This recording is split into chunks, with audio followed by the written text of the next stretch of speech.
আচ্ছা, আজকে আমরা শিখব ফেস ভ্যালু আর প্লেস ভ্যালু। কোন একটা সংখ্যার ফেস ভ্যালু কত আর প্লেস ভ্যালু কত। তো তার জন্য আমরা একটা উদাহরণ দিয়ে শিখব।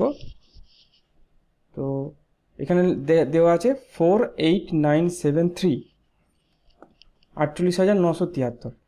তো এখানে যদি আমাকে বলে ফেস ভ্যালু কত, তাহলে যে সংখ্যাটা বলবো সেই সংখ্যাটাই হচ্ছে ফেস ভ্যালু। তো বলো তো এখানে 9-এর ফেস ভ্যালু কত? 9। আচ্ছা, 7-এর ফেস ভ্যালু কত? 7। 4-এর ফেস ভ্যালু? 4। 8-এর ফেস ভ্যালু? 8। তার মানে যে সংখ্যাটা দেবে সেই সংখ্যাটাই হচ্ছে তার ফেস ভ্যালু। যেমন face value of 9 is 9।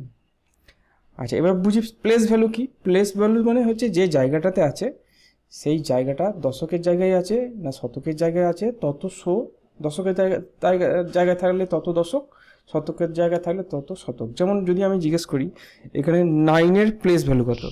9-এর place value 100। হ্যাঁ, 9-এর প্লেস ভ্যালু হচ্ছে 900। ঠিক আছে, 9টা লিখতে হবে। 9টা যেহেতু শতকের জায়গায় আছে তাহলে 900 হচ্ছে ওর প্লেস ভ্যালু। আচ্ছা, 7-এর প্লেস ভ্যালু কত? 70। হ্যাঁ, 7-এর প্লেস ভ্যালু হচ্ছে 70। তাহলে এরকম করে আমরা যদি বলি 8-এর প্লেস ভ্যালু 1000। 8000। 4-এর প্লেস ভ্যালু 4 lakh। না, 40,000। 4-এর পরে 4টে শূন্য, যতগুলো অক্ষর আছে ততগুলো শূন্য বসাতে হবে। তো আশা করি তোমরা ফেস ভ্যালু এবং প্লেস ভ্যালু বুঝতে পেরেছো।